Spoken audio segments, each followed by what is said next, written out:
సత్యవ్రతుడు మానవాళికే ఇంత విపత్తు సంభవించడానికి కారణం ఏంటి స్వామి అని అడగగా అప్పుడు విష్ణుమూర్తి భూమిపై అన్యాయం అక్రమాలు పెరిగి ప్రజలలో నీతి అంతరించిందని తిరిగి మళ్లీ ధర్మ సంస్థాపన చేసే సమయం ఆసన్నమైందని చెప్తారు. ప్రళయం సంభవించే లోపు ఒక పెద్ద పడవను నిర్మించి సత్యవ్రతుడు తన భార్యతో పాటు సప్త ఋషులను, అన్ని మొక్కల విత్తనాలను, ప్రతి జంతువు పక్షి జాతికి చెందిన ఒక జతను ఆ పడవలో ఎక్కించమని విష్ణుమూర్తి ఆదేశిస్తారు.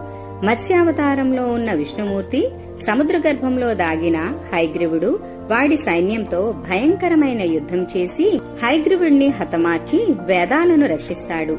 ఇంతలో ప్రళయకాలం సమీపిస్తుంది. ఒక్కసారిగా కారుమేఘాలు కమ్ముకున్నాయి. ఆకాశం బద్దలవుతుందేమో అన్నట్లుగా ఉరుములు మెరుపుల మధ్య రాకాసి అలలు ఆ పడవను తాకుతూ ఉన్నాయి. అప్పుడు మనుమహారాజు భయభ్రాంతుడై విష్ణుమూర్తిని ప్రార్థిస్తాడు. మత్స్యావతారంలో ఉన్న విష్ణుమూర్తి ఆ పడవను సురక్షితంగా మేరు పర్వతం దగ్గరికి చేరుస్తాడు. ప్రళయకాలం ముగిసిన తరువాత సప్తర్షుల సహాయంతో మనుమహారాజుని కొత్త యుగాన్ని ప్రారంభించమని చెప్పి విష్ణుమూర్తి సలహా ఇస్తారు. ఆ తర్వాత నుండే కొత్త యుగం అనేది ప్రారంభమైందంట. మత్స్యావతారం అనేది విపత్కర పరిస్థితులలో దైవిక జోక్యం మరియు జీవితాన్ని కాపాడుకునే భావనను ప్రదర్శించబడింది.